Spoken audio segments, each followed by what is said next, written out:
All right.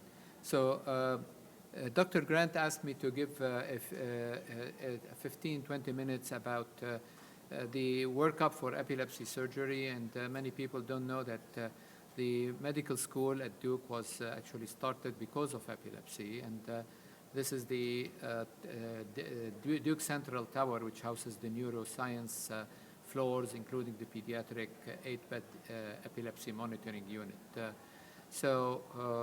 Oops. All right. So anytime we are trying to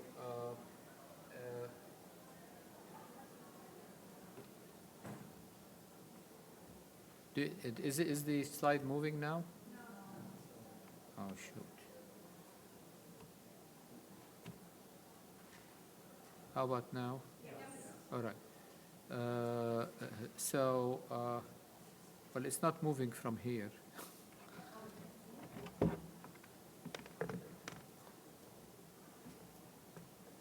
All right.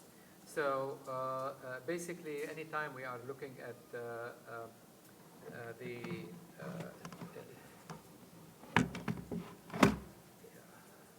anytime we're looking at localization of an epileptic focus, that's not is there somebody with the technical here? Yeah.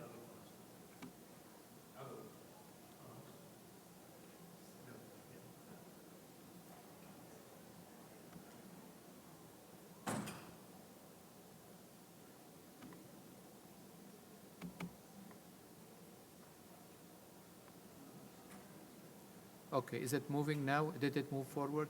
Do you see a brain? Yeah, all right. So so it looks like we fixed it. We fixed it. Yeah. So anytime we're looking at to localize, we need to look at a number of things. The epileptic focus or the epileptogenic zone is the area that we need to resect in order to render the patient seizure-free. And in order to do that, it's like a detective making a case for getting the evidence for a trial in order to implicate a certain area. So we look at the interictal or irritative zone because that is where the spiking occurs in between seizures, and that usually is in the proximity of the epileptogenic zone or the epileptic focus and may coincide with it, but sometimes may not. The ictal onset is where the electrical activity starts, and it may be part of that area that needs to be resected. Then you have the symptomatogenic zone where the symptoms start. For example, if shaking on the arm, but it may have started from a neighboring area, and then which was silent.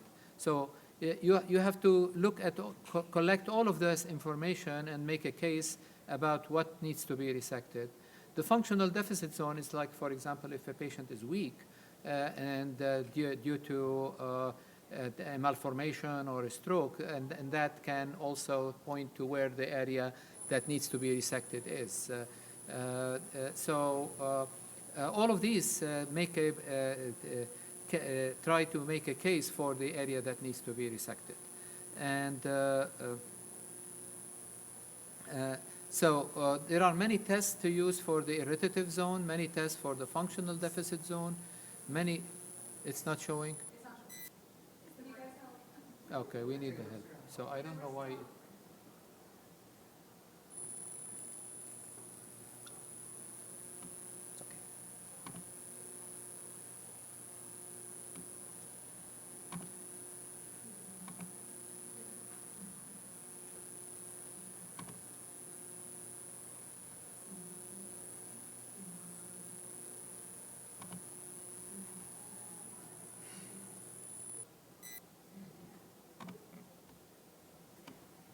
Is it this one right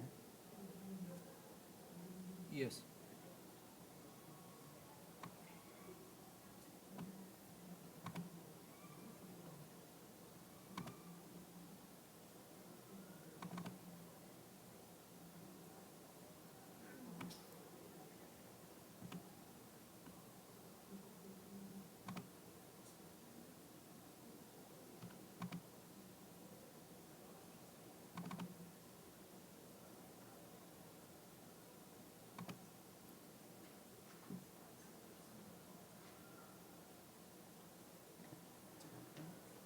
So, okay, stay here. Yes, sir.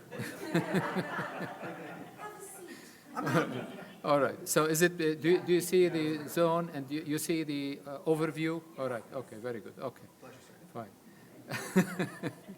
So, uh, uh, there are many tests that we do for the irritative zone, many to identify that functional deficit zone, ictal onset zone, epileptogenic zone, and the ictal onset zone with eloquent cortex identification. And we'll go one slide pretty much for each to get you from the most simple to the most advanced. The irritative zone is the EEG in between seizures, and that the area here is the left temporal area where you see a spike with a red circle, and it's very indicative, but it does not necessarily tell you for sure, but it's very indicative, and you have like 20 plus electrodes on the surface. Now, to identify it, you can do high-density EEG and do analysis with computer programs that can help you localize the focus better because you have so many additional contacts and you are processing the whole thing with high-powered program. So that's another alternative.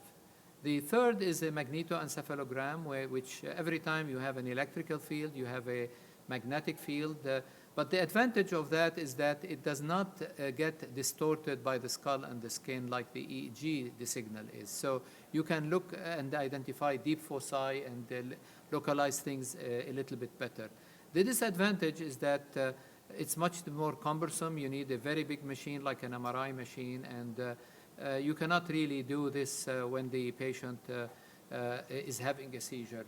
There are technologies now that are being developed where you can, in a few years, like doing an EEG, do a magnetoencephalogram at the bedside, and that will be a big advantage. So these are the tests to do to look at the irritative zone. How about the functional deficit zone? Well, this is the picture of a PET scan, and you can see on the left, the whole of the right hemisphere is decreased in one patient. That tells you that probably the seizure focus is on that side, so there is a deficit because you give a tracer which measures the glucose metabolism. You do the scan, and if the metabolism is decreased, that's a deficit. And in the picture in the middle, the right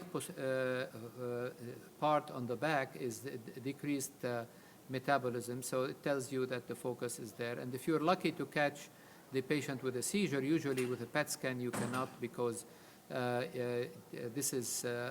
you cannot keep the patient in the PET scan forever. It's a test, and you have to give the tracer at that time. But if you're lucky, you can see that there is an increased uptake in the area with decreased uptake in the middle image. So generally PET scans for functional deficit. And we also test for functional deficit in the neurologic exam and also with the neuropsychological exam. For example, patient has focal weakness or speech difficulty or memory difficulty that can localize to frontal or temporal specific areas. So that's, and one has to have an epilepsy neuropsychologist, as we have at TU. So these are, we covered the irritative zone and the functional deficit zone identification by the tests that are highlighted in yellow. Now we move to the ictal onset zone. And here we do this by looking at the clinical as well as looking at the EEG. And the patient on the right, I will not show the video here, but basically she has the seizure at the start in the hand and actually in one finger. And so it tells you that the seizure is starting there, that's the ictal onset zone, and the epileptogenic zone may be close to it because maybe it is starting from a silent area moving there, but chances are that's where it is starting from.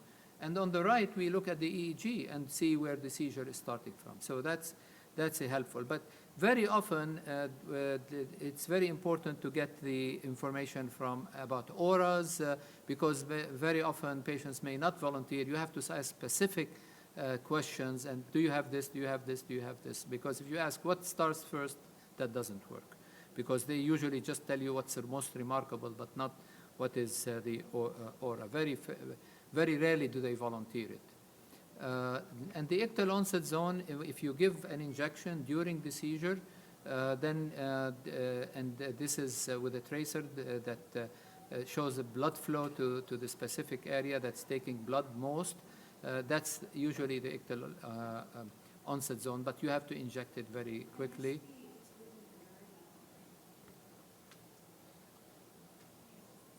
Yeah, that's how it usually looks. Okay. Yeah, that's how it usually looks. The SPECT scan does not have as good a resolution as the MRI scan. And then in between the seizures, the blood flow is decreased, but then you subtract them, and that's why you subtract them, because. And then in the image on the right, you see when you subtract them, you get the marked increase in blood flow, showing much more, and that's a way to identify the ictal onset zone. And so these are the ictal EEG, the ictal symptoms, and the ictal SPECT are to identify the ictal onset zone, highlighted in green here. I keep making.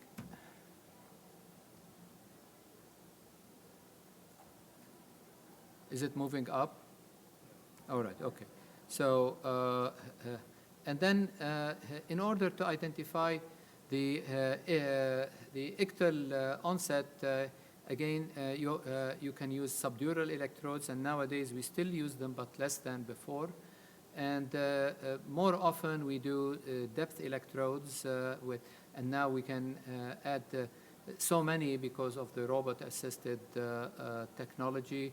And as you can see here, and you have 128 or more contacts, actually, 10, 20 electrodes, but each one has multiple contacts. And you can identify better from deep areas and multiple areas where the seizure is starting from. And this generates a lot of data, and artificial intelligence is being used to identify patterns such as what we call interictal ripples that are one of the signs where the epileptogenic zone is.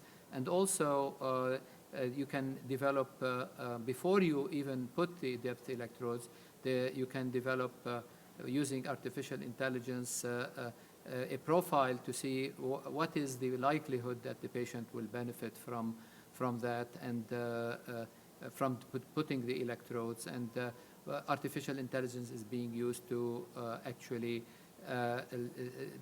put together all the information in order to predict candidacy for epilepsy surgery. I skipped the MRI, and the MRI scan can show lesions that are obvious, like a tumor, and sometimes with high resolution MRI, and we have one like certain protocols at Duke that can do that. You can identify very subtle lesions like the ones on the right. The ones in the middle is a tumor that actually Dr. Grant operated on, and on the right, patients with the bottom of the sulcus dysplasia that may not be seen except with high resolution MRI, and that makes it a whole lot of a difference. Now, with MRI, you also want to avoid cutting tracts that may be very vital, for example, visual tracts, and this is the same patient with a tumor that Dr. Grant operated on, and with the tractography to show the tracts that need to be avoided, and in order not to affect vision because of the Myers loop and other tracts, and this was done in that patient. So we use tractography for that. In the past, we used to use the WADA test, which is an invasive test where we inject an anesthetic in one side, the carotid, and then test for speech and memory. But nowadays, the This is done mostly by functional MRI, and this is the same patient that I just showed the tumor on, and he had bilateral speech representation, so that was important in planning the surgery. So these are the studies that we use to identify the epileptogenic lesion, MRI, and the functional MRI for other reasons, and the MRI tractography. And we talked about the subdurals. Now, cortical stimulation, we can do it at the bedside, and this can be done to localize, to induce seizures, to identify the ictal onset zone, as well as to know where motor activity is, where speech activity is. And this is the same patient that I had shown before, where we're testing her motor activity and identifying movement is as compared to where the seizure focus is, because her seizure started in the hand. And do they still put that on, and then you have to wait 3 days? Yep. Yeah, Dr. Grant or the epilepsy surgeons puts it, then we get them to the epilepsy unit, and after we record the seizures, we do the stimulation and map speech, map where we can induce the seizures, map where motor function is. And we recently had a patient who was a musician, so we had him play his guitar and to try to find out where his music is. So we can with a neuropsychologist, be very creative in that. And this is an example of where you identify intraoperatively the with cortical stimulation, where you refine what you found in the patient's room and do a tailored resection. So we have covered all of these. The last one part are in purple, and you have to have a great team, a great setup, and we have that one like that at Duke. And the patient in the middle is a patient that Dr. Grant did a hemispherectomy on, and this is just a few weeks after her hemispherectomy. And are you seeing her playing? And so you can actually have great results. And again, you have a lot of support staff, the epileptologists, 2 epilepsy surgeons, pediatric epilepsy surgeons, and the triage nurses and the support staff that are so critical. Thank you so much.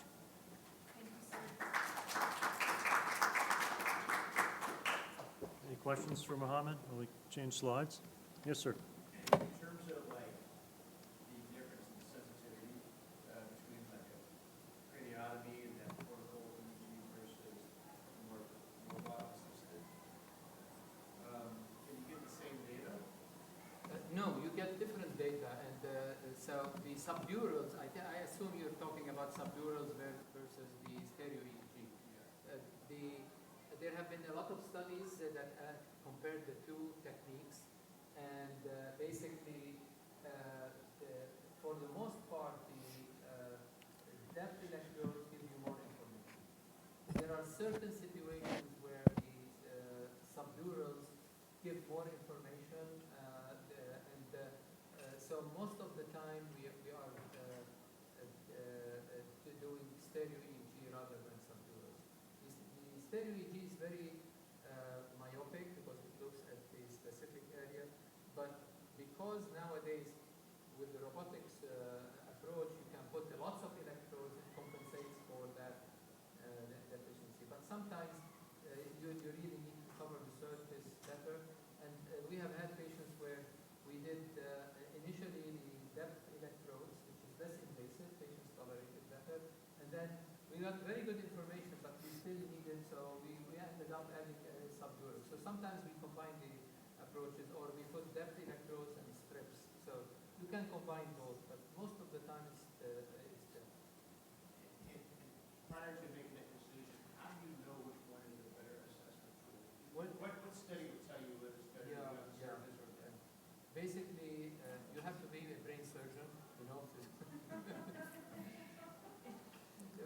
have our epilepsy conference and discuss, and wherever we are, whenever we are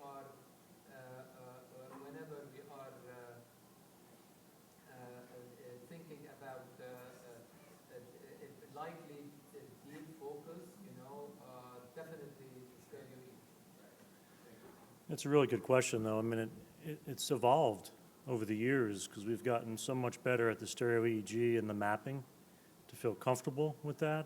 The grid, we feel so good about the mapping. We've been doing it for 30 years. So to start mapping language with stereo EEG, it's very different.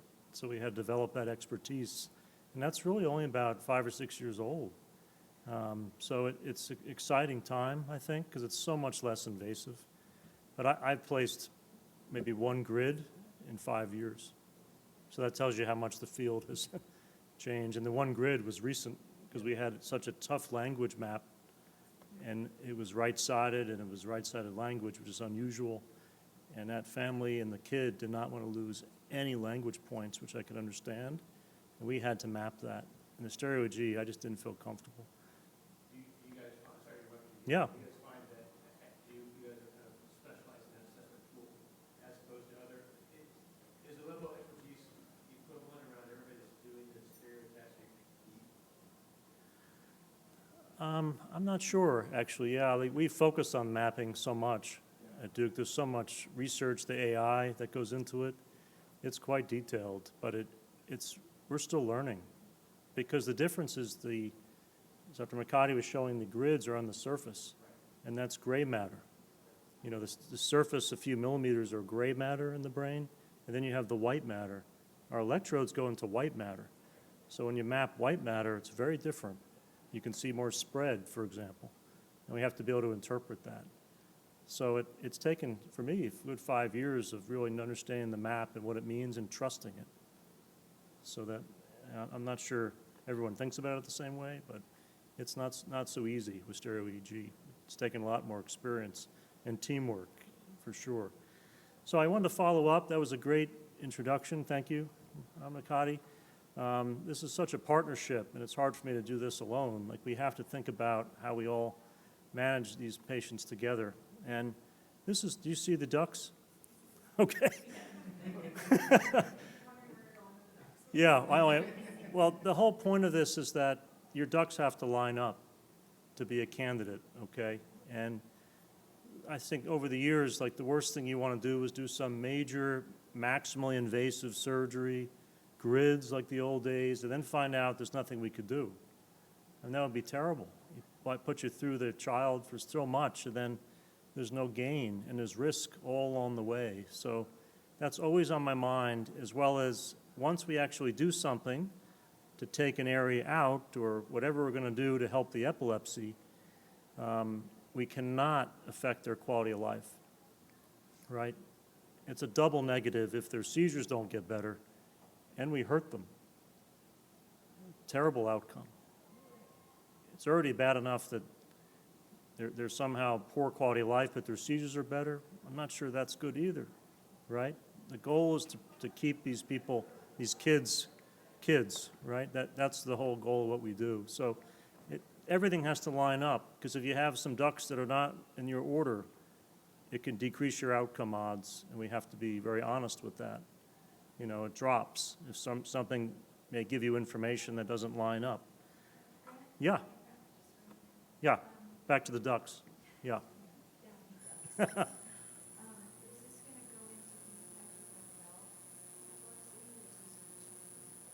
Well, it's similar. I do some of both, so there's no cutoff anymore, So it's very relevant to adult too. Yeah. So there are a lot of barriers, right?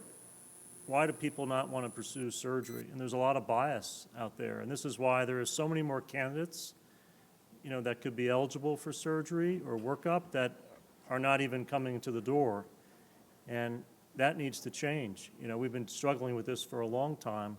More medicine, more medicine, more medicine. When we know that if you are a candidate, and there's so many reasons, but I think things have changed, and that now are becoming more minimally invasive. Maybe there's more hope that someone could be convinced that maybe it's worthwhile. and not putting them through some major open surgery like the old days. Because this is what we used to do, right? I'm sorry you had lunch. We're not going to go through this very much. But this is what we used to deal with. You know, we have these dysplasias. You could see the, I'm sorry, I can't point to anything from here. But you see the MRI scan over here, and this is an area of cortical dysplasia. Okay? Looks obvious. You would say, well, just take it out. Patients will be cured. Well, it's not so simple. And this patient, Dr. Mikati, remember, we had to put electrodes in, and the seizures may not be coming from that exact area. Yes, you have to take that out, but the brain around it is also very irritable. And this is the area here. I'm not going to quiz you, but this is between these letters is where that dysplasia is. Now, is it looking different for you? It's not so simple, right? Brain surgery is not so easy. But the seizures are coming from here. Okay? So we had to take this out plus that. Okay? So this is how it gets more complicated, that we can't think too simple. And if anything, maybe Dr. Mikati can correct me, but you know, the stereo EEG with all these electrodes we put in has only made this realize that this is much more complicated than we thought. We used to simplify it with these grids, but as now we go 3D, we realize how complex these networks are, how seizures spread, where they start. The more information, it seems like the better. We can't just ignore and put a blind spot in this area because we don't quite know if that could be relevant, right? So we often overdo it now. We put a lot more electrodes than I ever used to, and that's continued to go up over the years because it's gotten safer and more efficient. Oh, this is, remember the operation game? Any of you remember that? Yeah. I used to use this for neurosurgery applicants coming through, and some were in, yes, some were in tears because they hit the bone, and they were so upset. I didn't care if they got the prize. I just wanted to see how they would react. I couldn't do it anymore. It was too stressful for me to watch. We always have to think about the vagal nerve stimulator. If you think about least invasive, well, stay out of the brain, right? We can't forget about this because it has been, we've been putting these in since 1998 or 7 or so. And they're still here, which is a really good sign that they work. And so we don't want to forget that, because some are not candidates for surgery in the brain, but maybe you want to look like this guy. You know, when we think about stereo EEG and putting all our electrodes in, they're like pipe cleaners, right? Very small, but this is not how it really is, so don't worry. But look at how it's changed. Dr. Mikati showed the grids on the left, and look on the right with these stereo EEG. I mean, you might put in tons of electrodes. This is a kid that had a right frontal focus. Frontal lobe is the hardest, okay? It's the largest lobe. MRI scan was normal. So it creates a harder proposition to say, well, where is the focus? You don't have an MRI finding. You don't have dysplasia. It's going to take a lot of electrodes to sort this out. Because I'm always thinking as a surgeon, what about the next step? Where are we going to go with all this? Because 10 years ago, to be honest, we probably overdid it. We took out too much because the focus was maybe this big, but we took out this much because we didn't know any better. We don't need to do that. We could be much more precise now, which has really changed, I think, how we manage these kids. And this can be hard because you have to think about where's the onset contact of this electrode spreading to this contact. And you know, Dr. Mikati is an expert at this, actually amazing 3D view in his brain that's unusual. But it's hard because we used to think in 2D, right? Now it's 3D. So how do we manage that? We have to 3D print sometimes these brains to really touch and feel it and kind of understand how these electrodes relate to each other. It's not easy, but it's so important that we get this right, and then it starts making sense. But this is all just workup, right?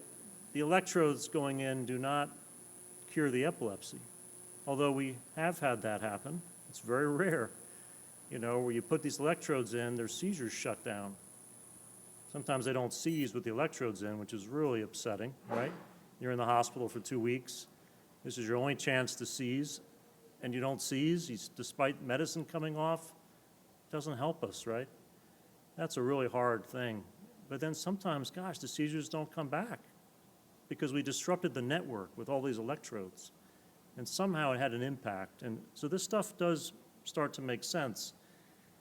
What do we do with this information? Well, now we have options, right? We have so many more tools now that we didn't have 5 years ago. You talked about a lot of them today. I'm not going to repeat what's been done. I'll try to skip over what I heard earlier in the room. But laser ablation has been an amazing advance for epilepsy, because if we find out that target, say it's deep, that one electrode maybe targets that are really deep into the white matter, maybe one next to it, and then going over here, but pretty focal. Dr. Mikati says, yep, that's kind of where it is, and get a sense of exactly what that shape might look like. We're going to laser that. I'm not going to do something big open. If I can take a small laser, 3 millimeters, and put it down into that target and map that. And this is how we do that. You know, we have MRI guidance. MRI can read temperature, so it knows when we turn the laser on and can tell how much we heat. We know exactly how long we have to heat to figure out how to ablate that zone. So it's very technical, but I love the fact it's live. We can see exactly what we're doing, and we can stop, you know, exactly when we need to make sure we don't put someone at risk. I don't know if this will play. Is it changing the brain?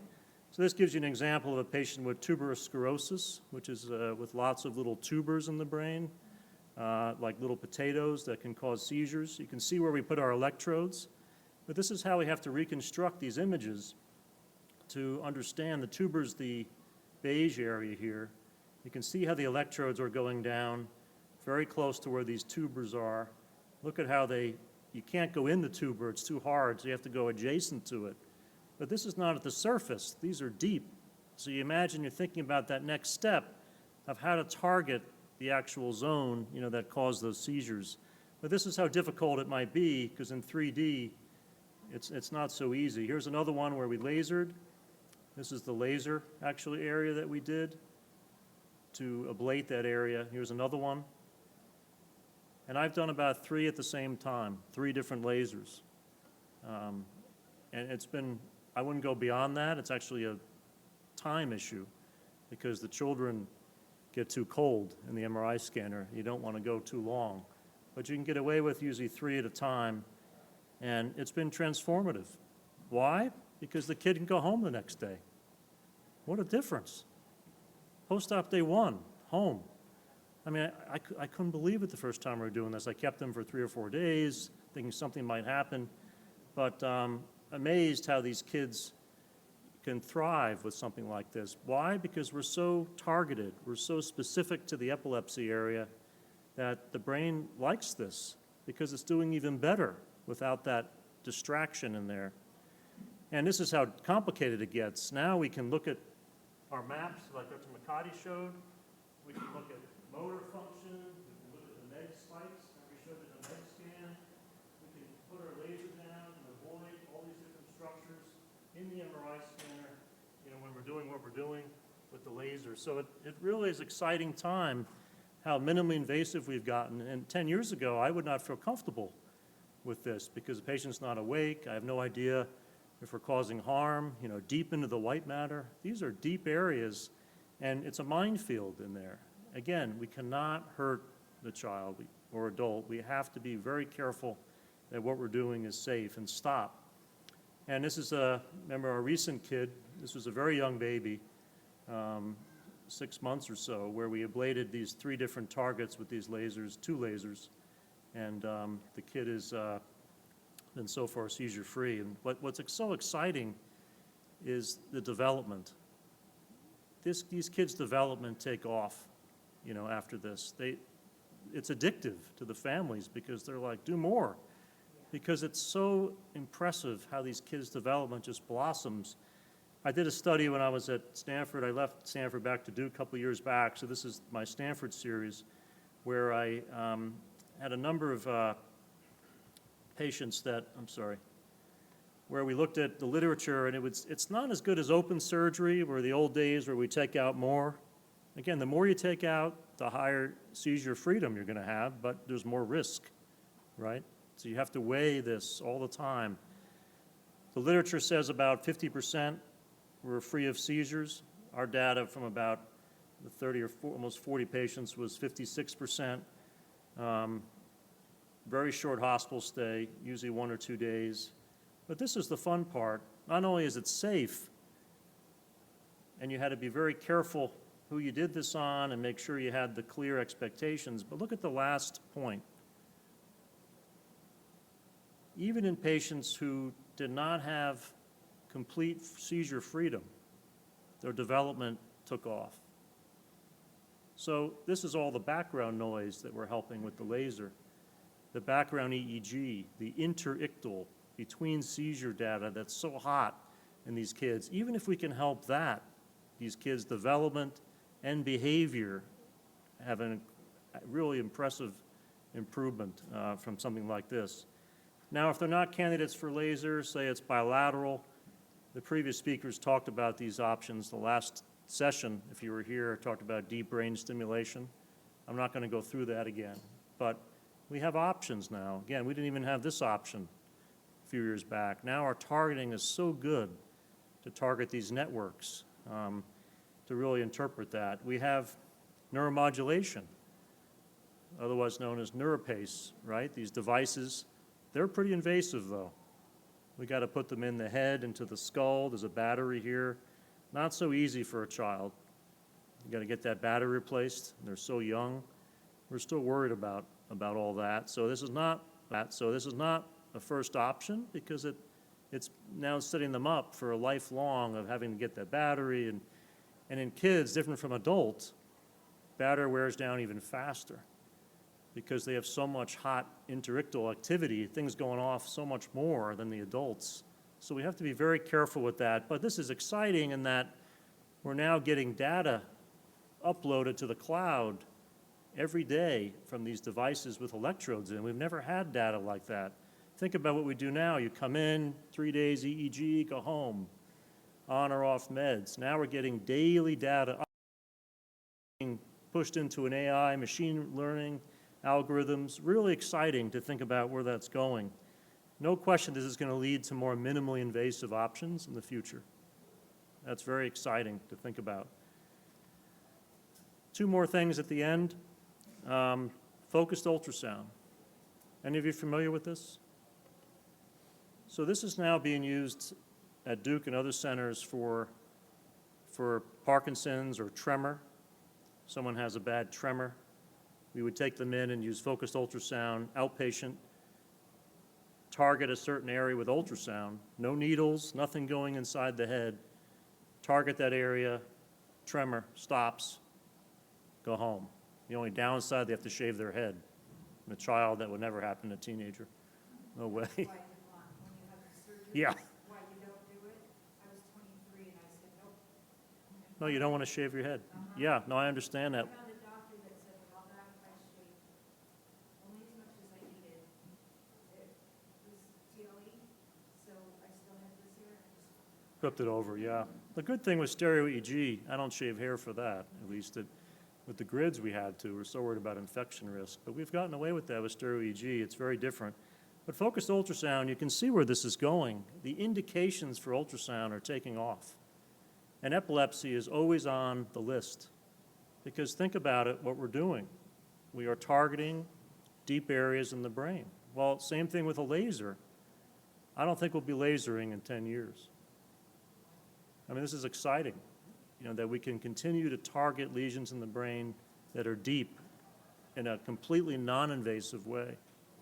So I think this is really exciting where this is going. We can't do this without Dr. Mikati, though, to say where to target, right? We still got to know where to target. We can't just start fishing with ultrasound. But this is where we're making a lesion. We're actually making a targeted lesion, so we're, like the laser, we're ablating tissue in the brain with an ultrasound or whatever we're doing. But that is destructive, right? You can't take that back.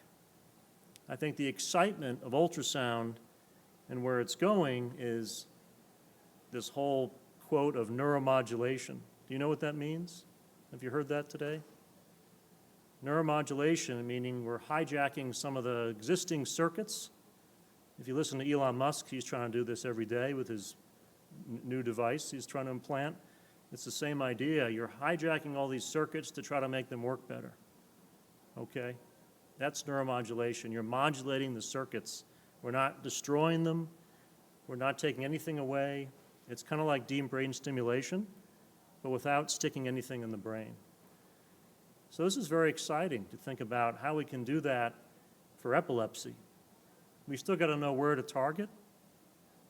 I hope one day that's non-invasive, right, without sticking these pipe cleaners in. I don't think we'll be doing that either years down the road. I would hope that we could do this all non-invasively. We're just waiting for Dr. Mikati to crack the code.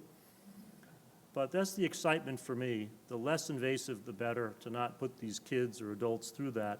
But ultrasound, I think, is going to be really fun to watch. And the number of companies are taking off right now for focused ultrasound to become clinic-based even, and not even in an MRI scan for some of the tumor work that we're doing. We're also opening up the blood-brain barrier. The barrier in the brain is really important because it prevents things from getting in your brain. One thing that doesn't get in your brain too well are epilepsy medications, okay? Imagine if we can use ultrasound to get the meds in better. Maybe they would work better, okay? So it opens up many options that for cancer patients already has moved along to allow drugs to get in that we never could get in before. Maybe the same is true for epilepsy.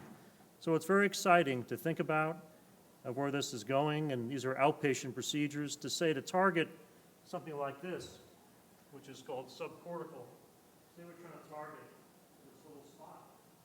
Well, right now I put a laser from here all the way down to get to that spot near the eyes. I hope in the future it'll be ultrasound.